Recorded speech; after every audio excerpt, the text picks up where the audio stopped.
दोस्तों नमस्कार। 2024 को लेकर सियासी बिगुल तो बच चुका है।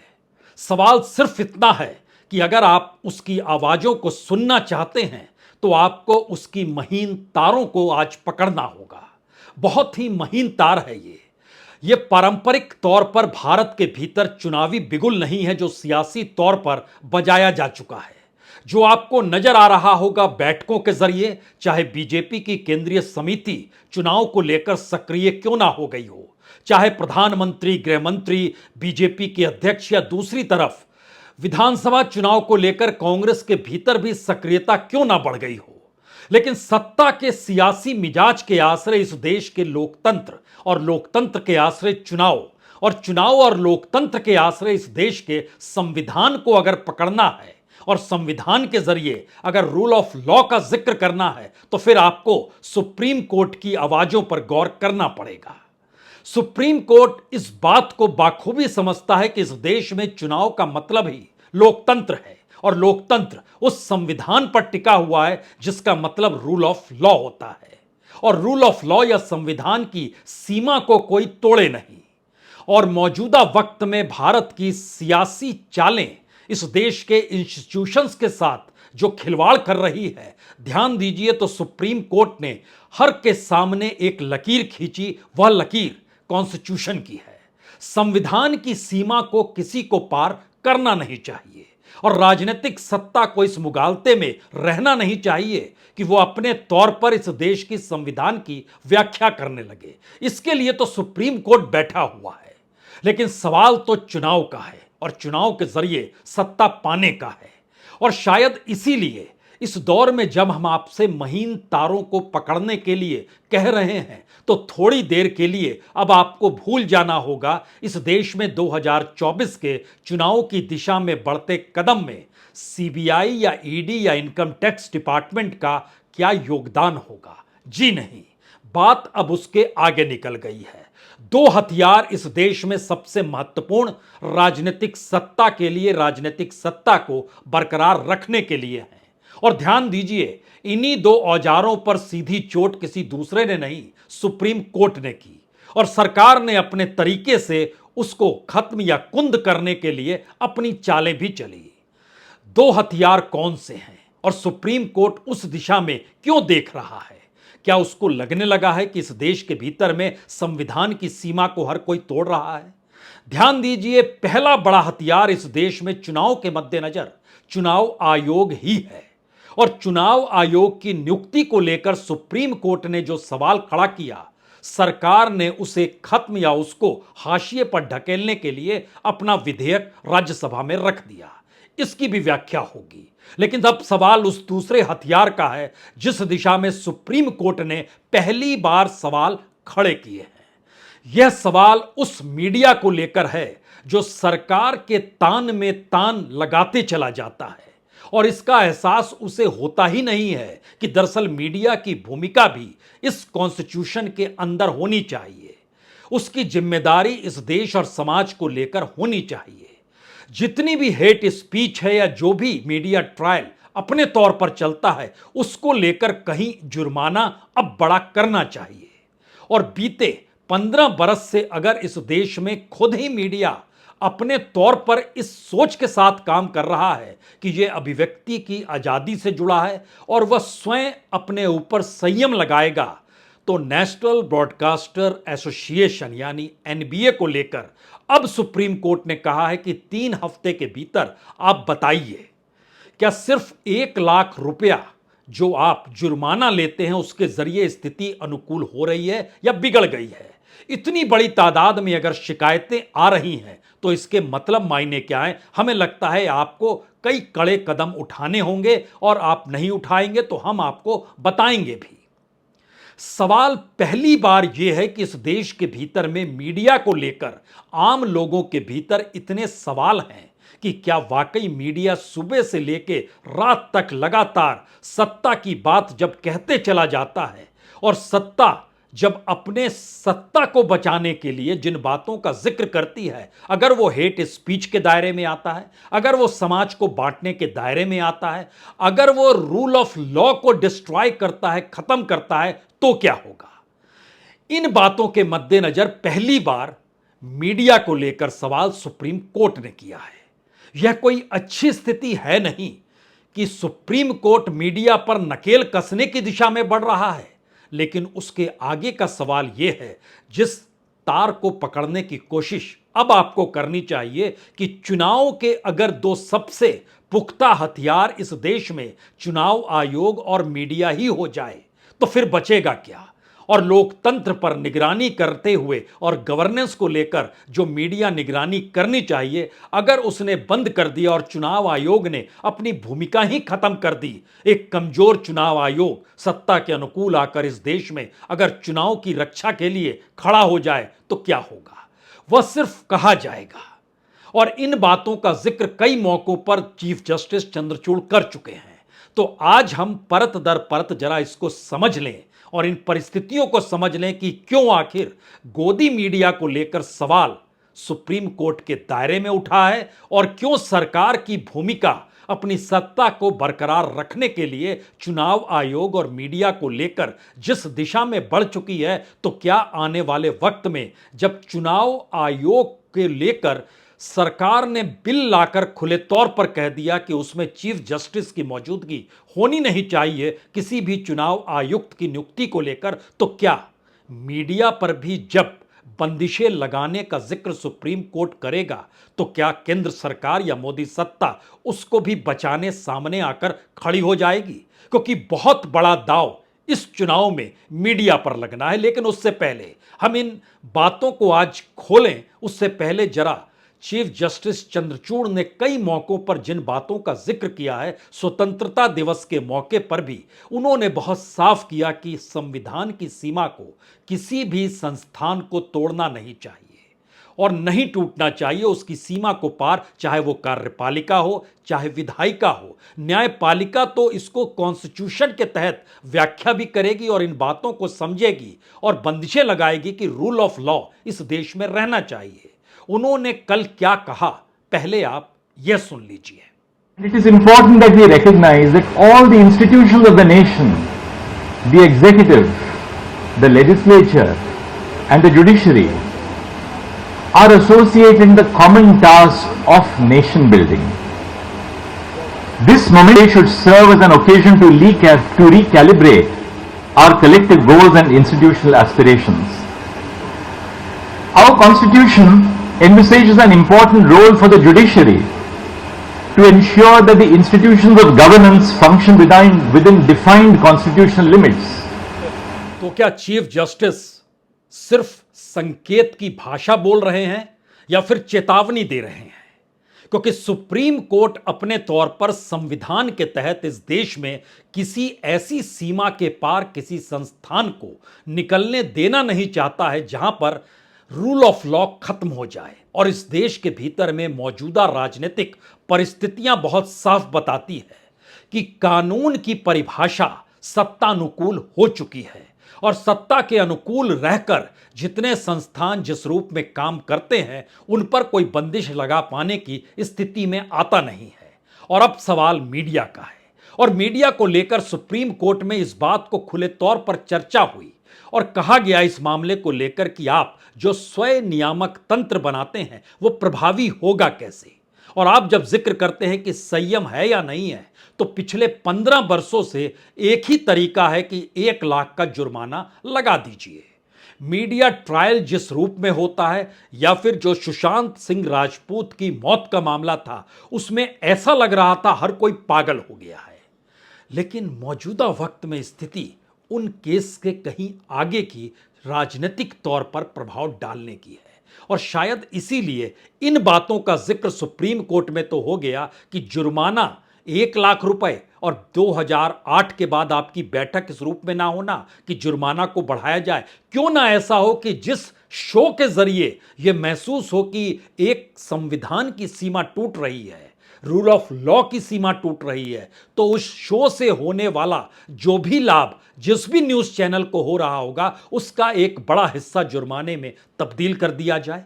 यह एक सुझाव है, इसमें आपको अपने तौर पर चीज़ों को सामने रखना होगा।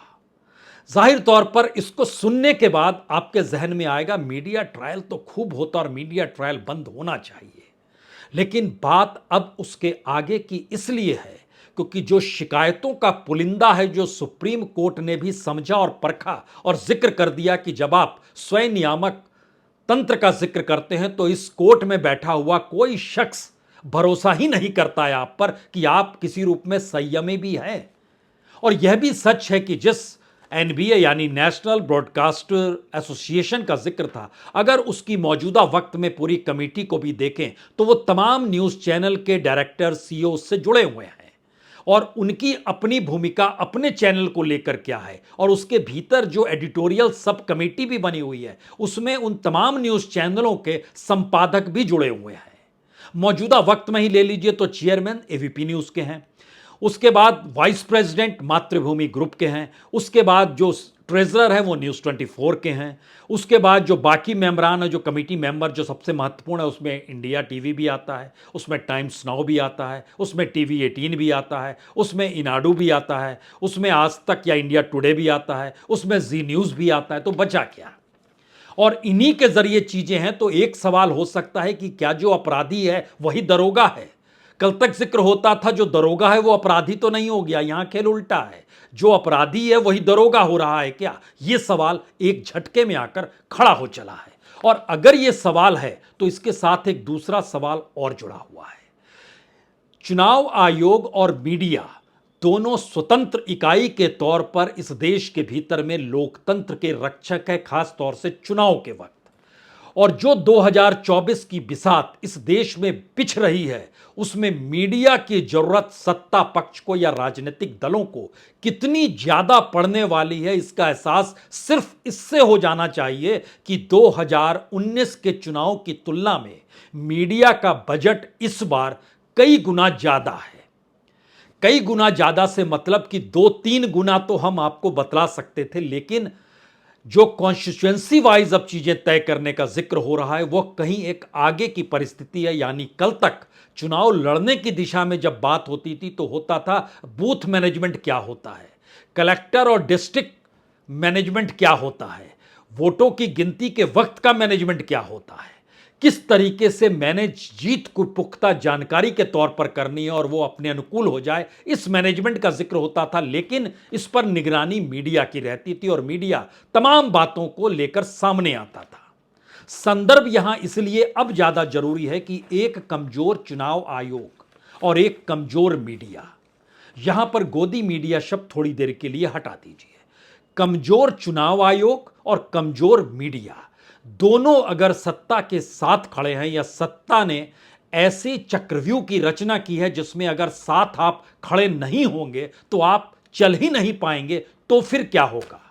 तो क्या सुप्रीम कोर्ट को अब इस बात का एहसास हो चुका है और चंचूड़ इस बात को समझ रहे हैं कि 2024 की दिशा में बढ़ते हुए कदम में वैसे संस्थान जिनकी भूमिका डेमोक्रेसी को बरकरार रखने के लिए, रूल ऑफ लॉ पर निगरानी रखने के लिए, इस देश के कॉन्स्टिट्यूशन और डेमोक्रेसी को लेकर उठने वाले सवालों को लेकर जिनकी भूमिका बड़ी है, अगर उन्होंने अपनी भूमिका छोड़ दी, त्याग दी, तो फिर क्या होगा? यहां पर चुनाव आयोग का एक सेकंड के लिए इसलिए जिक्र जरूरी है क्योंकि मुख्य चुनाव आयुक्त और अन्य चुनाव आयुक्त नियुक्ति शर्त और पद अवधि 2023 यही विधेयक लेकर आया गया जो राज्यसभा में रखा गया।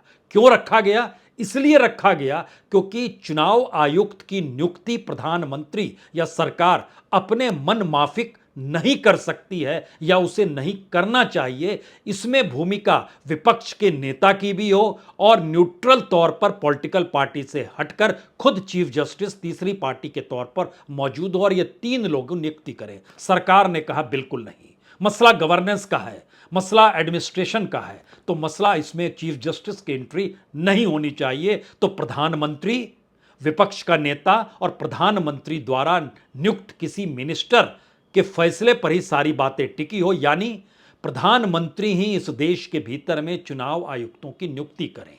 और संविधान के आर्टिकल 324/2 के अनुसार चुनाव आयुक्तों की नियुक्ति राष्ट्रपति कराते हैं और चूंकि राष्ट्रपति प्रधानमंत्री और मंत्री परिषद की सलाह से बंधे हुए हैं, ऐसे में चुनाव आयुक्तों की नियुक्ति पूरी तरह से सरकार का फैसला होती है और सत्ता को मौका वह अपने वफादार को नियुक्त करे, यह दिशा एक झटके में उभरकर सामने आ गई। असर क्या होगा? असर बहुत साफ है कि सत्ताधारी सदस्यों के खिलाफ आई शिकायतों के प्रति सख्ती नहीं बरती जाएगी और यह 2014 के बाद से इस देश में तमाम जगहों पर, चाहे चुनाव के भाषण में धर्म का खुले तौर पर उपयोग हो, जाति को लेकर खुले तौर पर उपयोग हो, सत्ताधारी पक्ष के खिलाफ कार्रवाई सख्ती नहीं बरती गई। विपक्ष के खिलाफ कई मौकों पर सख्ती बरती गई है। तो अब मसला सीबीआई और ईडी और आईटी का नहीं है, अब मसला चुनाव आयोग की ही भूमिका का हो गया, जिसमें सरकार ढाल बन के खड़ी हो गई। अब यहां पर अगला सवाल है, तो क्या मीडिया के लिए भी सरकार ढाल बनकर खड़ा हो जाएगी? और ध्यान दीजिए, मीडिया को लेकर सरकार ने भी इससे पहले कई मौकों पर कहा कि हम कमेटी बनाते हैं और उस कमेटी के दायरे में मीडिया को काम करना होगा। अब जो सुप्रीम कोर्ट मीडिया पर नकेल कसना तो ना कहें, लेकिन मीडिया को यह संकेत दे रहा है कि आपको भी कॉन्स्टिट्यूशन की रेखा के पार तो नहीं जाना होगा। तो क्या ऐसे में अब जो मीडिया की भूमिका, और जो हमने आपको बताया कि एनबीए के भीतर तमाम वही न्यूज़ चैनलों के संपादक बैठे हुए हैं, उसके डायरेक्टर बैठे हुए हैं, उसके सीईओ बैठे हुए हैं, जिन न्यूज़ चैनलों को लेकर इस देश के भीतर में सवाल है कि यह अपनी भूमिका क्यों नहीं निभाते हैं और तमाम जगहों पर इनकी भूमिका सत्तानुकूल क्यों रहती है और यह कोई सवाल सरकार से पूछने की हिम्मत भी क्यों नहीं दिखा पाते हैं। तो क्या सरकार और मीडिया को संभाले हुए एनबीए दोनों एक साथ आकर ऐसे मौके पर खड़े हो सकते हैं जहां पर यह लगने लगे कि अब सुप्रीम कोर्ट मूव ना कर जाए और सुप्रीम कोर्ट कोई दिशा निर्देश जारी ना कर दे? क्या ऐसी स्थिति आ सकती है? जो रुख है सुप्रीम कोर्ट का, वो इस बात को समझ रही है कि अगर चेक एंड बैलेंस ही समाज और गवर्नेंस से खत्म हो गया, इसीलिए सुप्रीम कोर्ट ने खुले तौर पर और चीफ जस्टिस ने खुले तौर पर कहा है कि जो कार्यपालिका और विधायिका और न्यायपालिका है, इनकी भूमिका कानून के पार होनी नहीं चाहिए। अब यहां पर 3-4 पन्ने और खोलने की जरूरत है। इस दौर में सरकार के ऊपर जो भी सवाल सुप्रीम कोर्ट के भीतर तक उठे, जिन सवालों का जवाब सुप्रीम कोर्ट ने सत्ता से पूछा, उसमें जो सत्ता का जवाब था वही सही है, इसको लेकर मीडिया ने अपनी भूमिका बड़ी कर ली। और मीडिया की पूरी भूमिका ही सामान्य तौर पर, पहले अगर आप देखिएगा तो चुनाव आयोग निगरानी रखता था कि चुनाव की दिशा में जाते हुए देश में प्रचार के लिए सबको बराबर मौका मिलना चाहिए। बकायदा क्लिपिंग तक मंगा ली जाती थी अगर किसी ने शिकायत कर दी तो। लेकिन इस दौर में याद कीजिए, एक सरकार का न्यूज़ चैनल तक खुल गया था जो चुनाव तक रहा, फिर बंद हो गया। ऐसी परिस्थिति अगर इस देश के भीतर में है कि किसी भी न्यूज़ चैनल को लाइसेंस लेने के लिए होम मिनिस्ट्री से एनओसी चाहिए, और होम मिनिस्टर कौन है? अमित शाह हैं। वो क्या हैं? वो बीजेपी के चाणक्य हैं। उनकी बड़ी भूमिका क्या है? हर हाल में चुनाव जीतना है। आज भी जब दिल्ली में बैठक हो रही थी तो उनके सामने चुनौती है कि किस तरीके से मध्य प्रदेश में बीजेपी की सत्ता बरकरार रहे और छत्तीसगढ़ में बीजेपी की सत्ता आ जाए। इस चुनौती को उन्होंने अपने हाथ में ले लिया। तो सवाल गृह मंत्रालय को संभाले हुए मंत्री की भूमिका चुनाव को लेकर अगर राजनीतिक तौर पर होती है और खुद प्रधानमंत्री की मौजूदगी ऐसी बैठक में हो, तो इसका मतलब बहुत साफ है कि सरकार की भूमिका चुनाव में जीतने के लिए अपने मंत्रालयों का भी कहीं उपयोग करना तो नहीं होता है, और अगर होता है तो उस पर सवाल कौन करेगा और बंदिश कौन लगाएगा? शिकायत कौन करेगा? सुप्रीम कोर्ट का दरवाजा कौन खटखटाएगा? और सुप्रीम कोर्ट का दरवाजा तो चुनाव आयुक्तों की नियुक्ति को लेकर कांग्रेस और टीएमसी तो सुप्रीम कोर्ट ही पहुंची थी और सुप्रीम कोर्ट ने ही फैसला दिया था, लेकिन सरकार संसद में ताकत के साथ मौजूद है तो एक झटके में वो बिल लेकर आ गई और उस विधेयक के जरिए मैसेज बहुत साफ हो गया, सरकार हर चुनाव आयुक्त की नियुक्ति अपने वफादार को करना चाहती है। और वफादार का मतलब यह है कि चुनाव के साथ जब चुनाव का ऐलान होता है तो फिर सत्ता पक्ष बेफिक्र हो जाए कि उसके खिलाफ कोई कार्रवाई नहीं होगी, किसी की सदस्यता रद्द नहीं होगी, किसी पर कोई बंदिश नहीं लगेगी। यह प्रोविजन हर उस दायरे में आएगा जहां पर अलग अलग कॉन्स्टिट्यूशन में चाहे हेट स्पीच का जिक्र हो रहा हो, चाहे समाज को बांटने का जिक्र हो रहा हो, चाहे सांप्रदायिकता के आधार पर वोटों के ध्रुवीकरण का खुले तौर पर जिक्र हो रहा हो, चाहे सोशल इंजीनियरिंग के नाम पर जातियों को लेकर खुल्लम खुल्ला भाषण हो रहे हो, वो कोई भी कर रहा हो, लेकिन सत्ता पक्ष के प्रति नरमी बरती जाएगी, क्योंकि वफादार इसलिए क्योंकि सरकार ने ही नियुक्ति की है। इसी का दूसरा पक्ष मीडिया से आकर इस वक्त जुड़ गया है। और उसको एक दायरे में मत देखिए कि इस दायरे को लेकर जो सवाल सुप्रीम कोर्ट ने मीडिया को लेकर सिर्फ यह कहा कि आप तो सिर्फ 1 लाख जुर्माने में ही शांत हो जाते हैं, स्थितियां नाजुक हो गई है, तो क्या अब ऐसी स्थिति आ रही है जहां पर मीडिया को लेकर सुप्रीम कोर्ट के सामने सरकार खड़ी हो जाए? क्योंकि 2024 में अगर मीडिया ने साथ सत्ता का नहीं दिया, या फिर मीडिया की भूमिका अगर क्रिटिकल हो गई, जहां वो सवाल करने लगे और कॉन्स्टिट्यूंसी दर कॉन्स्टिट्यूंसी और स्टेट दर स्टेट अगर वह एनालिसिस जर्नलिस्टिक एस्पेक्ट में करने लगेगी, तो सरकार के सामने मुश्किल यह हो जाएगी कि जिन बातों को वो परोस रही है और उन बातों को सही ठहराने के लिए मीडिया ही है। क्योंकि मीडिया को लेकर एक भूमिका जनता के भीतर रहती है, नहीं नहीं ये सरकार तो नहीं है, ये तो मीडिया ही अपना काम कर रहे हैं। दूसरी रहती है, नहीं नहीं मीडिया तो है लेकिन बहक गई है। लेकिन कोई ये नहीं मानता है कि यह किसी पॉलिटिकल पार्टी में तब्दील हो गई है। लेकिन जब 2024 का चुनाव इतना बड़ा मान लिया गया हो, जिस चुनाव के दायरे में चुनाव आयोग तक की भूमिका संदिग्ध तौर पर उभर रही हो और चुनाव आयुक्तों की नियुक्ति को लेकर सरकार ताल ठोक चुकी हो, तो फिर मीडिया को लेकर जब सितंबर में सुप्रीम कोर्ट सुनवाई करते वक्त कुछ नए दिशा निर्देश देने की दिशा में बढ़ेगी, तो फिर सरकार की भूमिका क्या होगी? और क्या मीडिया हाउस जो इस वक्त एनबीए के जरिए काम कर रहे हैं, चीजों को संभाले हुए हैं, क्या वो सरकार के पास जाएंगे या सुप्रीम कोर्ट से अपनी स्वतंत्रता की मांग करेंगे? या फिर इस दौर में एक नई परिस्थिति आएगी कि अभिव्यक्ति की आजादी पर ताले लगाए जा रहे हैं? क्या होगा? ये सारी चीजें की उम्र जो है 2024 के चुनाव तक है। 2024 का चुनाव इसीलिए महत्वपूर्ण हो चला है क्योंकि इस दौर में जो पॉलिटिकल ट्रायल शुरू हो गया है मीडिया के जरिए, वह मीडिया ट्रायल नहीं है, वो पॉलिटिकल ट्रायल है। और उसके दायरे में वो सारी चीजें आ रही हैं जिसके जरिए सवाल है कि क्या सरकार ने कोई भी निर्णय लिया वो निर्णय सही है, ये बताना है, या उस निर्णय को लेकर सवाल को खड़ा करना है कि जनता का हित इससे कितना होगा, कैसे होगा। क्या लाल किले के प्राचीर से दिए गए पॉलिटिकल भाषण पर ही कोई सवाल मीडिया में किसी रूप में उभर पाया? क्या यह कहा गया कि जिस तरीके से योजनाओं का ऐलान लाल किले के प्राचीर से होते होते राजनीतिक तौर पर खुद को सत्ता में बरकरार रखने के लिए जो प्रधानमंत्री कह रहे हैं, क्या उसको लेकर कोई सवाल होता है? छिटपुट हो सकता है, लेकिन सवाल पूरे के पूरे उस मीडिया इंस्टीट्यूशन का है जिस इंस्टीट्यूशन का एक वक्त सीबीआई को लेकर जिक्र होता था, जब उसको तोता कहा गया था। उसके बाद जिक्र इस देश में ईडी का शुरू हुआ, जिसके जरिए उसको बाज माना गया, वो कहीं भी किसी को दबोच सकता है। उसके पंख जो थे वो इनकम टैक्स डिपार्टमेंट से जाकर खड़े हो गए।